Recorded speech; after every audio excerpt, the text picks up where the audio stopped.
Welcome back to Cybertopia. This is the Tower of Darkness mission, and a little content warning here. There is a character with a significant cognitive disability who will be featured shortly. We shall get back into the action. The team are currently exploring a very spooky apartment building. Let's kick things off and find out what Tim's is up to. Jeph, why don't you take it away? Hi, this is Jeph playing Tim's. I find myself lost amongst the darkness of the apartment, sadly walking around with a digital feedback in the back of my head and an empty bag of crisps. It's so sad. Fortunately, Subject 5 is in a much more coherent state, aren't they, Vicky? Hi, I'm Vicky with Subject 5, who is in a constant state of confusion at the moment. Not mechanical confusion, just generally Just general confusion, yes. They've just had a fun little abseil experience as well. Yeah, keeping it tight. Speaking of which, Chris, can you tell us about Smart? Hi, I'm Chris. I'm playing Smart Coolman. Smart's been doing a fair bit of investigating, vibing and keeping it tight, trying to work out what's been going on around here. So far, so good. And finally, Rev, can you tell us about Julie? How is he getting on? Well, Julie is confused and disturbed. This doesn't follow normal scientific sense, which should be exciting, but I'm in personal danger, which makes it a little less exciting. Okay, so where we left off, a lot of you have just descended from the 40th floor, where it was a little bit dim and a little bit flickering lights, down to the 36th floor. And here it's gotten extremely dark, in fact, unnaturally so. And you've gone to approach the door in the stairway out to the balconies, and it has burst into flames. Now, are the flames limited by the darkness as well? Like, are they being suppressed with the light given off from that? They are not. They are illuminating the whole stairwell, like you would expect a fire to do, but they are strangely limited to the door frame itself. Like, the door and the door frame are on fire, but it's not spreading, and it doesn't seem to be giving off like a huge amount of heat like you'd expect. If I walk closer, is it hot? No.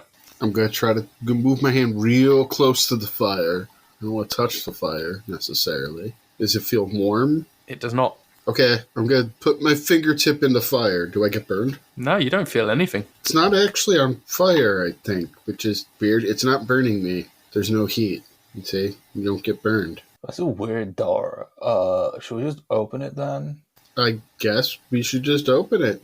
Okay, I'm guessing Julie is opening it because they were touching the fire? I guess I am volunteered for it, so yes. Okay, you go to grab the door handle. Let's have you roll Constitution. All right. I roll a mega huge 4. Ooh, okay. You suffer 11 points of, I guess, psychic damage. You catch on fire, and everyone sees you catch on fire, and you just erupt into flames. And it's not burning your clothes, it's not burning your skin, you're not feeling hot, but you are engulfed in flames, and it is hurting your head a lot. It's burning my brains. Like, it feels like you're on fire, but it's not hot fire. It's just, I don't know, weird. It hurts. It hurts. It hurts all over, but it's mostly burning my brains, and I don't like it. You do manage to get the door open, though. That's the most important part. Thanks, man. Is anyone jumping to Julie's aid or anything? How did the three of you react to this?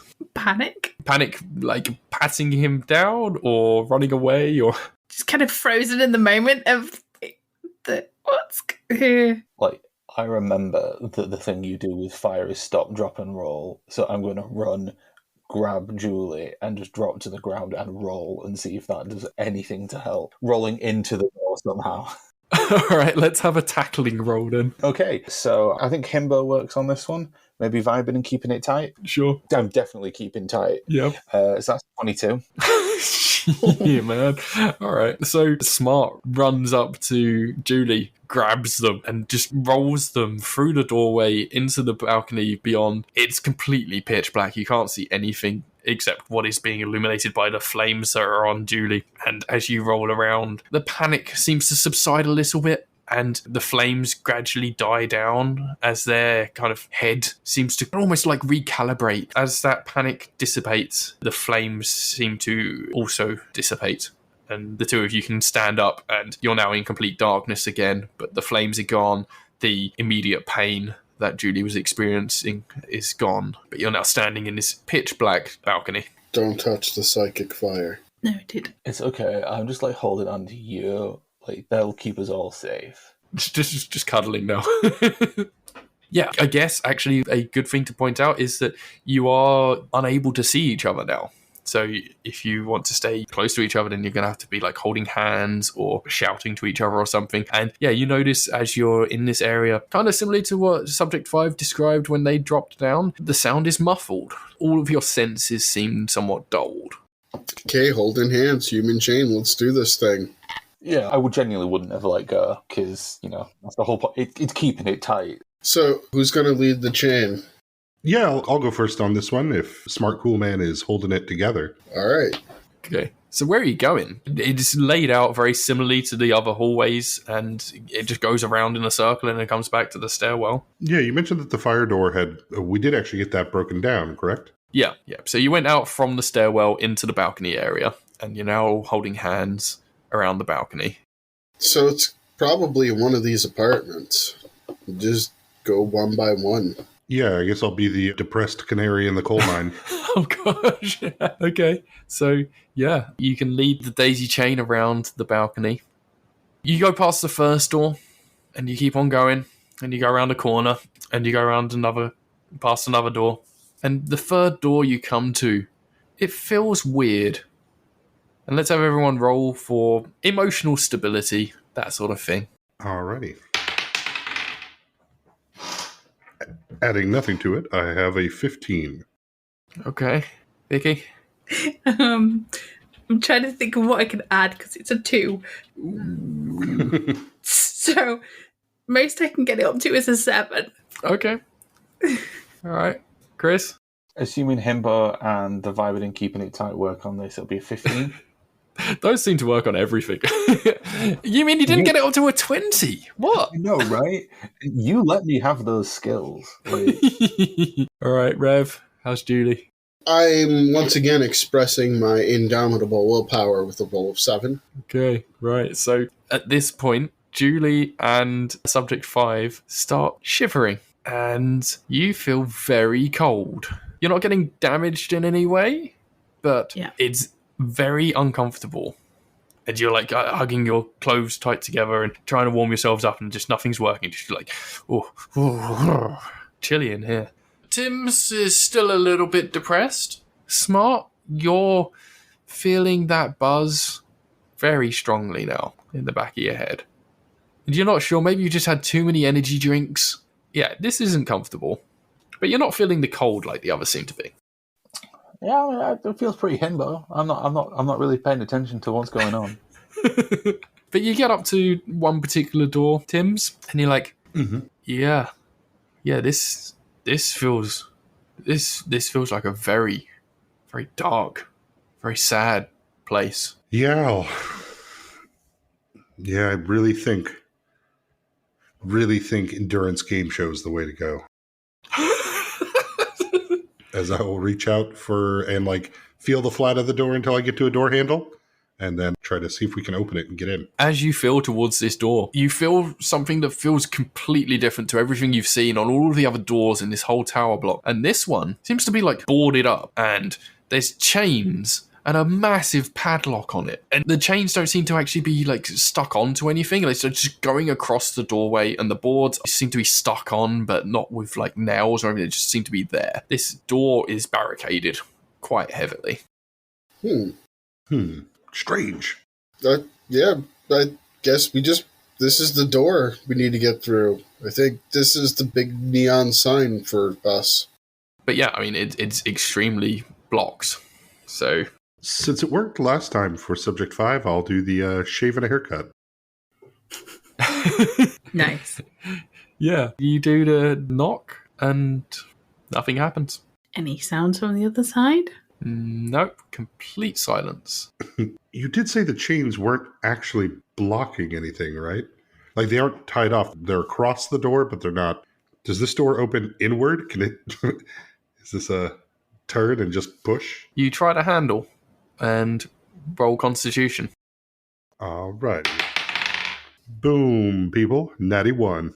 Oh no! Yes. Ooh, that is very bad timing for that. You take 14 points of damage and get a massive electrical shock. And it kind of throws you back into the others and take a big old zap. And for a moment, the door just kind of lights up, almost like lightning has just struck. And it throws you back, and you will have a trauma in, like, unwelcomeness or something. I mean, if I'm already depressed and sad, this trauma could compound on, like, that feeling of unwelcomeness, shying away from it, right? Like, the fear of interaction, whatever it is. Oh, it could be loss of confidence. Ooh. Yeah. Yeah. You get a -1 loss of confidence. So yeah, you're extremely sad and frustrated, and you go to just open this door, and the door rejects you. So I would like to take out my Porter Lab and use my mad science and try to make an explosive chemical to, blow a hole in the door. Okay. Yeah, let's do that then. Let's have that roll. Screw this place. Screw this door. Like, I'm not touching any of these doors again, and I just saw, like, bad things happen to my buddy here, and so... Julie has had enough. Yeah, I've had enough. They can dock me for the cost of the repair of the door for all I care at this point. That's right, they're cheap doors anyway. I'm throwing caution to the wind. Let's see, and that is a 21. Nice. Total. Okay. Yeah, okay. So, I guess you tell everyone to back off a little bit and get out your little lab. How big do you want this explosion to be? Do you want it to be like a controlled blast, or are you just going hell for leather? Yeah, I just want the door gone, so I'm probably not putting the caution into making it a controlled blast, per se. Okay. Just big enough to make the door go away. Right. Okay. So you set off this explosion, and again, when the flash of the explosion happens, you see some, like, combustion occur, but it doesn't illuminate anything, so you just see some momentary flash of flames or whatever. And then they immediately die down, and you hear the door just kind of blast into bits. And if you walk over to where the door used to be, you can just find a crater in the wall, and even the door frame is no longer in existence. You can feel a good, 10-foot hole that you've blasted through this and the walls around it. And you can now walk safely into the apartment. There's no sign of those chains or those boards or anything. It is now an open apartment. The ghost door's open. What? And I was just like, what? Because of a big explosion, like, I can't hear you. Did you do something to the door? Well, so as you walk in through the doorway, well, what used to be the doorway, all of the lights suddenly come on in the entire building. The brightest lights just flash straight in your eyes, and everyone is going to take a -1 temporary penalty of sunspots. Would Subject 5 take that? Because they have sunglasses. I do have sunglasses I on, wear my sunglasses at night. Okay. If anyone has a way to protect themselves from this, feel free to roll. Yeah, I have my hacking shades. Oh, yeah, so you do. Yeah. If anyone has any protective eye stuff, yeah, roll to protect yourselves. Total of 5. Okay, so it's too bright. It goes through your hacking shades. Yeah. And Vicky? 14. Okay, that's enough. You don't suffer the -1 penalty. Everyone else suffers the -1 sunspots. And this is just going to give you a little bit of dazedness, a little bit of disorientation. But yeah, now all of the lights are on. You can see very clearly now, which is a pleasant change, I guess, from the absolute darkness. But it's left some sunspots on all your eyes, apart from Subject 5. So I guess as the three of you who got dazed there kind of stumble back from that, Subject 5 can step into the fray and lead the way. Sure. Confusedly. But we'll go forwards.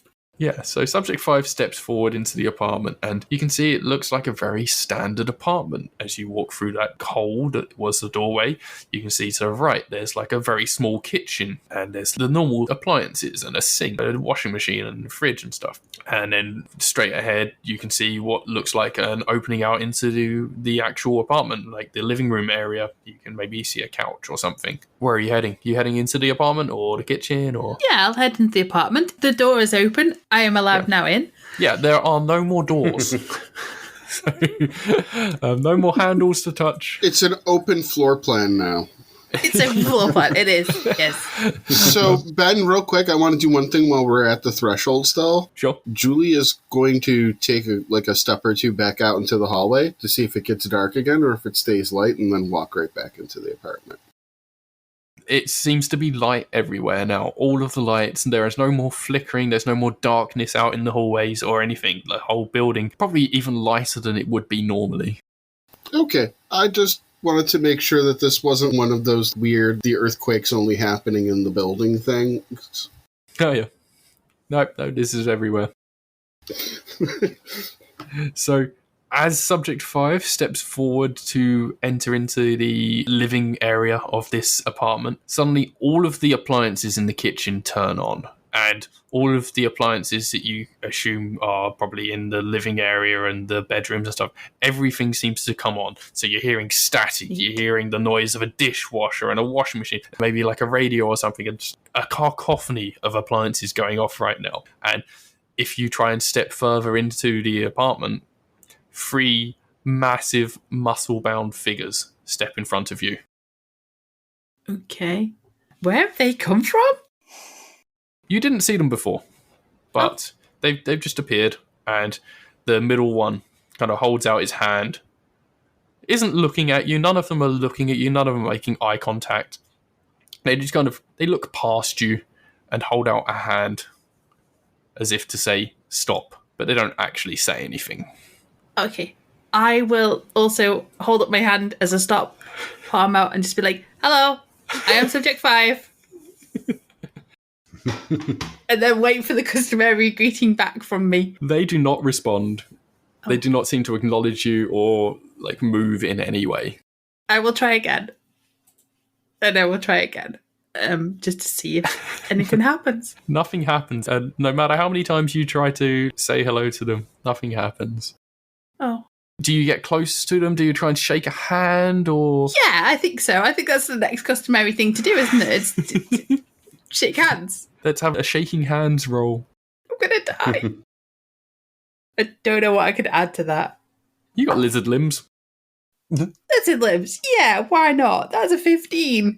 Okay. You go to shake its hand. It doesn't move as you approach, but as you go to grab its hand, your hand just goes straight through it. Oh, and then they just kind of evaporate. Oh, I'll just carry on walking forwards. They all disappear, and yeah, you can walk through into the apartment, and yeah, you're in the living area of this apartment. Good job solving the security routine, Subject 5.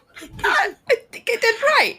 So yeah, it's clearly an old person's apartment, and the furniture looks like it's probably from not even the noughties, maybe even the 90s. The last millennia this stuff is from, and it is old and outdated, and you can see on the wall there's a gigantic LED TV. They haven't used them in decades, and there's a pile of actual leaflets, like paper leaflets on a table. And maybe some more modern hollow magazines or something, but the decoration is pretty old school. There's a bunch of plot plants that are very clearly dead and have been wilting for days. And facing the TV, facing away from you, is a very old looking armchair. Oh, great. Cool. I'm just gonna kind of hang there because I don't want to see on my own if there's anything in the armchair because I've heard about monsters.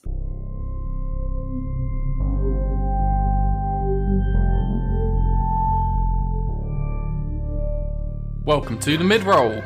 We're going to use this space to tell you a bit about ourselves and also to celebrate some of our awesome friends. Firstly, maybe it'd be a good idea to tell you a bit about this game and where you can find it. Cybertopia is a rules-lite sci-fi game created by myself, Ben Newbon, and the base rulebook can be bought pay what you want over at my itch page. You can find me mostly on Twitter, just by my name, Ben Newbon, and I also have some trailers and whatnot up on YouTube, also under my name. And here's some info about the players from this episode. Hi, this is Jeph, and you can find me on Twitter at BigCampaignPod or on YouTube under the same name. Hi, I'm Chris. I'm on Twitter at Scowney, and I'm working on gaming modules which will be available soon at scowney.itch.io. Hello, Vicky here.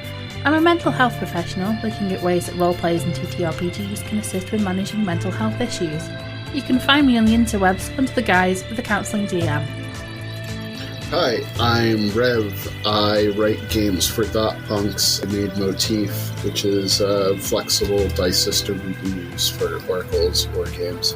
Next up, here's a quick promo for a good friend of the show. Ever noticed how some crews in the indie TTRPG space seem to be doing everything all the time? Well, Paul and his gang are one of those. If you've been around a while, you've probably seen some of Paul's work on video trailers or audio production, but they also have some killer content on their Twitch. I personally highly recommend their Curse of Strahd campaign, which happens to feature our very own Jen from way back in the Off the Rails episodes. Ampersand Productions is expanding with content on Twitch, TikTok, YouTube, and Spotify. There is no shortage of entertainment for you to enjoy. From TTRPG actual plays and interviews, there will be shenanigans and hijinks all round. Ampersand Productions has something for everyone. Highlights including Homebrew Havoc, Cal's Questions, and Tabletop TikTok, with more in future. Search Ampersand Productions for everything TTRPG. And now, back to the action.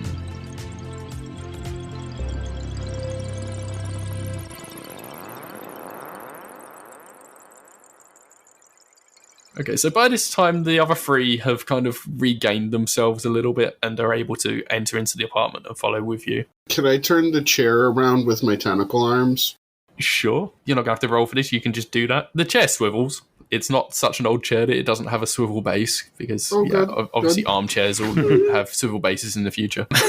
So you swivel it, and actually Smart recognizes this person. This person was visiting the clinic that he went to previously. It's an old lady, and she seems to be completely unconscious, like not moving, not reacting to anything in any way, and her eyes look very dark. No, we ignored her. We didn't talk to her. Oh no, this is awful. Now she's come back for you. Okay, the company needed to assign us a priest or something. Does anybody want to have a look around the apartment or investigating the person? What are you all doing at this point? Tim's and Subject 5 have had good luck searching. I think they should search. Smart, you said you knew subjects and experiments like this before. Do you know any drug or anything that this person might have been taking? Something for them to look for? Or... Okay, so in the previous session, I hacked into sort of like the triage system. So I could make my symptoms look worse. Is it possible to try and remember anything about... Because there was only two of the people in... Yeah. So at the time, you did look through all the records of the other patients and stuff. And you did notice that there were two patients in that lobby. There was the one with the locked up arm. And then there was this other lady who had glaucoma and was in there for some sort of eye implant surgery or something like that. And that place was a very dodgy black market, back alley health clinic. And you could probably posit that, somebody who would go to such a place and like that place got shut down before they could have their treatment. Maybe they went elsewhere, or maybe they didn't get any treatment at all. Maybe they've got something iffy going on there. Okay. I think I remember like something was wrong with her eyes. And her eyes look wrong, but I don't remember, like, too much. Okay, I am a mad scientist, and I am a surgeon, and I have metavision eyes. Since she's just immobile and stuff, can I try to take a good look at her eyes and see if I can find, like, what the implants look like, or if she has, like, replacement eyes, or what's going on there? Okay. Are you touching her? I suppose I don't really have a choice if I'm going to hold her head and open the eyelids wide so I can get a good look at the eyes. Okay. Are you taking any precautions as you touch her? Oh, yeah. I mean, I will put on my surgical gloves and all that. Okay. Let's have you roll to do this. All right. Do I use any of my pluses or... Yeah, anything that you'd be using to do this particular maneuver or whatever you're trying to do. Okay. All right. Plus 5. And that's a 16 plus 5 is a 21. Nice. Okay. So as you kind of lean in to have a look at her and you touch her and you try and open her eyelids, you can sense an enormous panic. And it flows from her into you, and you feel it flowing through your arms and through your hands. And for a very brief moment there, you think, oh God, I'm going to get attacked. This is going to really hurt. This is going to be the flame door all over again. But then it just kind of seeps away. It's almost like you've been grounded or something. And the shock has gone through you and through your legs and gone out into the floor and gone away. Ooh. Okay. But it's gone, and you can now successfully examine this lady, and you can see, oh yeah, she's had some implants, or there's been some sort of change happen with her eyes. She doesn't have her normal natural eyes. And there's clearly been some work done, and this is extremely substandard. This is not Amazing Corp tech. This is not an Amazing Corp's procedure. And there is, something has definitely gone awry here. She's still alive, actually, as you're doing this. You're realizing she's just in this awful catatonic state, and she can't move or do anything, but something has gone wrong with these implants that has triggered some sort of psychic response within her, and it is setting off these experiences. Okay, so there's two options. One is probably more expedient than the other, it'll be obvious. I could take the old lady's eyes and destroy them, or I could try to fix them so they don't do this. Yeah. Let's see what the others are doing whilst you're trying to figure out what you're going to do next. Tim's, subject 5, you were having a look around the apartment? Sure. I guess we'll have searching roles for you. Yeah, I'm just kind of staying in the kitchen, just seeing what the appliances are doing. Okay. Are you turning them off? I guess they're still making the racket that when they... Yeah, I'll see if I can turn them off. Okay. If they're still making the racket. And I've heard that cups of tea are very good for people in catatonic states, so I'm going to see if there's like a kettle or something like that for... Okay, I like that. Yeah. Yeah. I mean, so initially, you're trying to turn off all the appliances that have come on, and as soon as you turn them off, they turn back on. Oh. And it doesn't seem to matter if you unplug them; they still seem to be coming back on. And yeah, you realise, maybe I'll just make a cup of tea. So you make a cup of tea, and are you going to take the cup of tea to the old lady? If I can find cups and things, I'll make cups of tea for everybody. Okay. I'm going to say you can just make the cups of tea. You can find the things. Yeah. And maybe you don't make it with the milk that has definitely gone off in the fridge, but you make some black tea and take it over to everybody. Lots of sugar to make up for no milk. Okay. I'll give you a +1 temporary bonus of tea. And you can roll with that to have a calming or empathy roll towards the old lady. Okay. Don't know what that would be. Would danger sense come into it? Yeah, sure. Okay, so 18. I can math. Okay. Yeah, so you kind of go over to the old lady, and she's catatonic. She's not responding to anything. But as you take the tea over to her, you can see her nostrils kind of flare. And she definitely smells this smell. And even though she's not doing anything, even though she's not moving, you can kind of see, and Julie would feel it as he's examining her, whereas she was extremely tense before, she seems to relax a little bit. Her muscles kind of loosen a little, and the mood in the entire apartment just seems to lift a little bit. Tim stops sobbing. You'll get an image in the back of your minds of a kindly robot gentleman offering a cup of tea. And everyone feels a little bit warmer, a little bit less afraid. Tims, what have you been doing during this? With a lack of confidence and lingering depression and sunspots, I'm just kind of wandering around.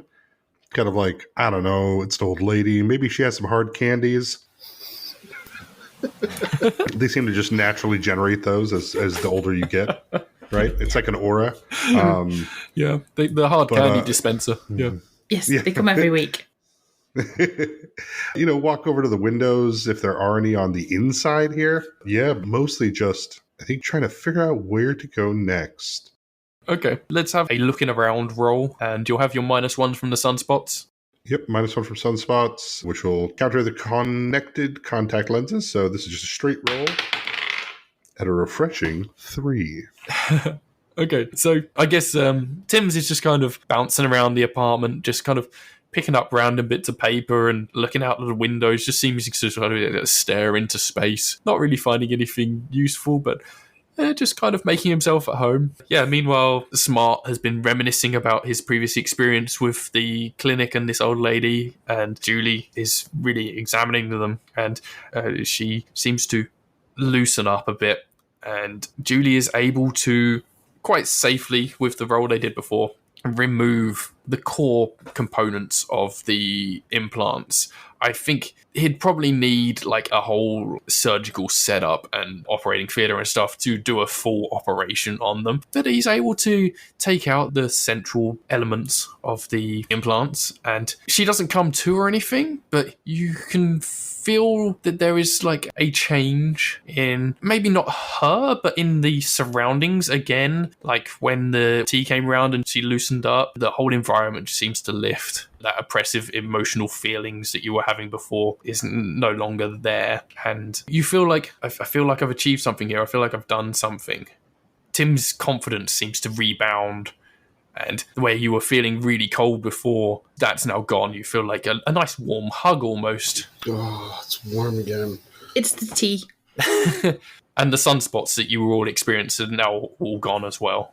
I'm going to call one of the special research divisions and report that we need a medical pickup and, describe her useful symptoms is how I will probably phrase it on the phone as I report it. Or potentially useful symptoms, and describe the black market parts that I removed. Okay, so you can collect any of the medically relevant paraphernalia that seems to be in the apartment, any leaflets from the black market dealers she might have been using to get this work done, and any other doctors that she would have visited potentially, and you gather up maybe the medicines, drugs she's been given, and carry the body very carefully up to the roof to get medevaced. And yeah, you successfully extract this lady from this unfortunate situation. And yeah, the whole apartment building, as you're going back up through the floors, the elevator now arrives at the floor that you were at. So you're able to go up through that, and it all seems fine. Everything seems all right. And as you're going out onto that 50th floor to go back up to that last stairway up to the roof, you can hear people coming out of their apartments and opening the doors and being like, "It's over. It's over. It's finally over." And you can hear some cheers and some rejoicing and laughter coming through the hallways again. The medevac comes up onto the roof and lands and picks up the old lady, and you all pile in. And as you're flying back to base, you get a little holoscreen come down. It's your old pal George. Oh, hi, gang. Well, I got a call. Apparently everything's better now. So I guess you did a good job, right? Yeah. Oh, old lady. Oh, Smart, it was your friend. Oh, that's nice. I like that. It's always good to see that people making reacquaintances and that. So, yeah, I've been told we're going to send her to our medical experts. They're going to fully examine her and try and understand her incredible powers. I mean, awfully sad condition. How that yes, came her to be. Unfortunately useful side effects. So, yeah, apparently they reckon she'll fully recover and be able to return to her fruitful life. Maybe we'll send her a new telly or something. So, good job, gang. Well done. Yeah, don't worry, George. We got lots of footage. Great footage. Amazing Corpse looks wonderful. Can't go wrong with this team. Oh, that's good. Oh, the boss will be pleased. Well done, team. Thank you. I'll see you at base. As I go to pull up the footage on my hand camera, like any good horror film, and also since being electrocuted, every picture I've taken, every video is useless. And so it's just me looking at my camera going, "Fuck!"